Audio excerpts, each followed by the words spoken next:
Okay, so ayan, magandang morning sa inyong lahat mga madam sir, mga boss, mga lods, mga lodi. So another property po ang ipapakita po namin sa inyo sa araw na ito, dito po sa bayan po ng Guimba, Nueva Ecija. So itong property na to ay mayroon po siyang bahay at farmland po ito na may bahay po siya. So dito po mag-start yung property. So kaya dito yung ano niya. Dito po yata. Hanggang dito kuyang. Ay, ito.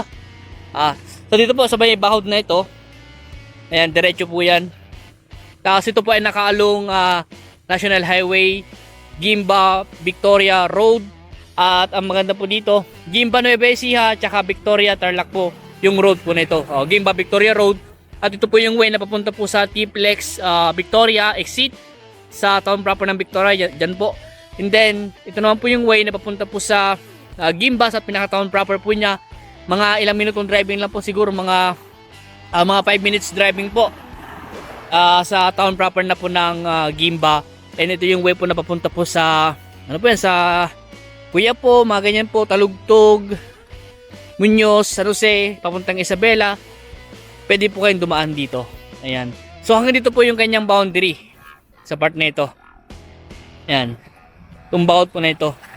Diretso po yan. Ang estimate kong frontage po siguro na sa mga 30 meters po siguro mahigit. Mga ganun po yung estimate ko pong frontage po niya. So ito po yung kanyang bahay. Ay po, may gate po siya dito sa harap. Sa ano po niya, may bakod. Boss, ito ba fully fenced, boss? Walang bakod. Kumbaga itong residential part lang yung may bakod. So parang sinasabi dito yung kanyang residential part na may mga puno, may mga fruit bearing, may mga mangga. Nasa mga 4,000 na, boss. Hanggang sa mga 6,000 naman yung kanyang palayan. Tapos back to back yung kalsada sa harap. Dito ay dito po ito yung National Highway. Meron din pong kalsada sa likod, yung kanyang irrigation po. So yung kanyang palayan ay irrigated po siya, meron pong irrigation. Kaya dalawa po yung kanyang access road. Tapos dito po nga po sa harap po niya may mga puno ng tawag dito, banana, saging, ayan. Tapos may mga yun ba? Boss, ito langka. Nakita kong puno ng langka dito, 3 na eh. Tapos ito nga po yung ibang mga puno po. At meron itong, ilang boss yung puno ng mangga niya? 27 na puno ng mangga. At ito po yung kanyang bahay. Ayan po, sa ngayon po hindi po namin mapasok dahil yung susi ay nasa may-ari daw po. So meron po siyang caretaker. Andun po yung caretaker po niya, si Kuyang, naglilinis sa sa may mga sagingan. At ito nga sa harap po niya may mga puno rin po ng tawag dyan malunggay. Tapos yung mga halaman o mga bugambilya ito eh. Ayan, tapos dito may mga halaman din po. Paano yung mga gamit, boss, sa loob ng bahay? Hindi kasama sa bentahan. Okay. Ayan, ito po ang source of water po dito ay may nawasan na po siya. Tsaka mayroon pa pong deep well, yung poso. Malakas po yung tubig ng poso po nila. So dito po, ito po yung kanyang dirty kitchen dito sa likod. At nakanawasan na yung tubig nga. Yun nga po sabi ko sa inyo. At meron pong kubo dito. Tapos doon po yung kanyang tawag yung poso o yung deep well. Papakita ko po sa inyo kung gaano kalakas yung kanyang tubig. So dito meron din pong puno ng sampalok. Tapos may guapol. Ayan po. May kalamansi rin po. May mga puno ng kalamansi. At marami pong mga iba't ibang mga fruit bearing ang nakatanim po dito. Ang maraming gala po dito yung puno ng mangga. Nasa 27 daw puno ng mangga. At ito may duhat dito, daming nakatanim.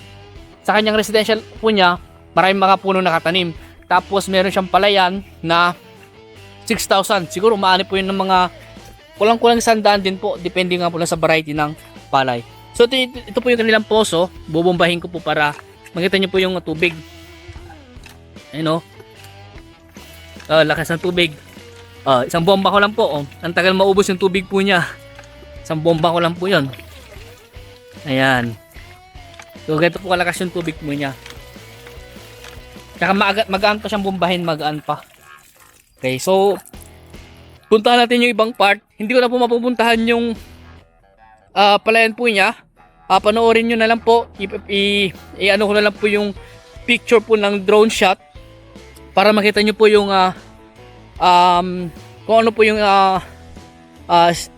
picture nung ano nung draw shot po niya para makita niyo po yung status po nun. At yun po ay irrigated po siya, kaya pwede kayong mag first cropping, second cropping o kaya third cropping. Pero mas maganda po sana hanggang second crop lang po para hindi po kawawa yung palayan. So dito po may mga puno rin po ng ano, na guyabano. Ano to? Ito yata yung pang-asim eh. Kamyas yata yan. Tapos ano pa yung mga nakatanim dito? May mga tanim din po silang mga okra. Ayan po, mga okra, tanim po nila. Yan. Maganda po. Patag po itong property nito. Along National Highway Victoria Gimba Road. Yung kanyang highway po. Tapos may mga saging pa dito. Ayan. Dito nga po, andito po yung mga manggahan po niya. So 27 po na fruit bearing trees. At ito po ay namumunga. Ayan po, ganito na po kalalaki yung mga puno ng mangga. So try ko pong puntahan itong manggahan po niya.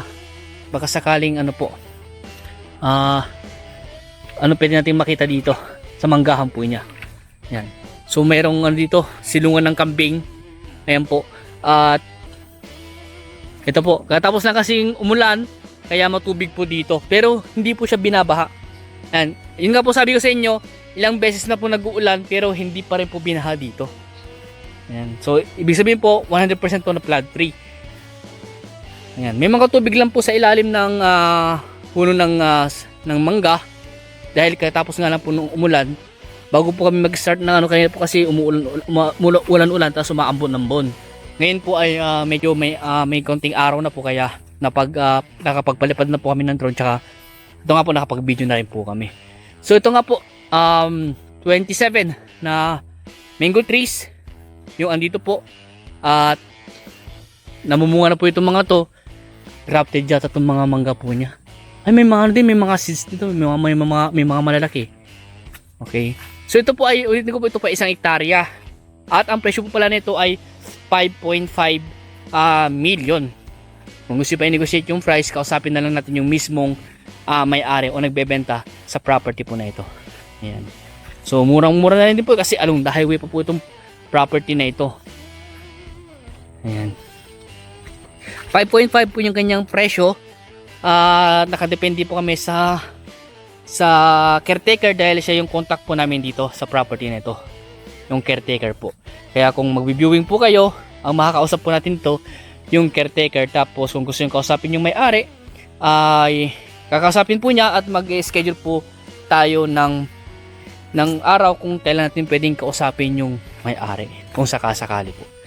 Yan po, ito na po yung dulo ng manggahan po niya, tapos andyan na po yung palayan po niya. Ang sabi po sa amin ng caretaker, nasa 6,000 square meter daw po yung palayan, tapos itong kanyang manggahan tsaka yung residential nasa 4,000 square meter. So 1 hectare po equivalent po lahat-lahat. Ayan. Okay. So itong kanyang residential part ay nabakura na po siya. May bakod na po. Tapos doon na lang po sa palayan po niya ang walang bakod. At andun po yung yung tawag dito, yung irrigation road tsaka irrigation canal sa banda roon. Tsaka tignan niyo po, matigas pa rin po yung hindi lumulubog yung ano po niya.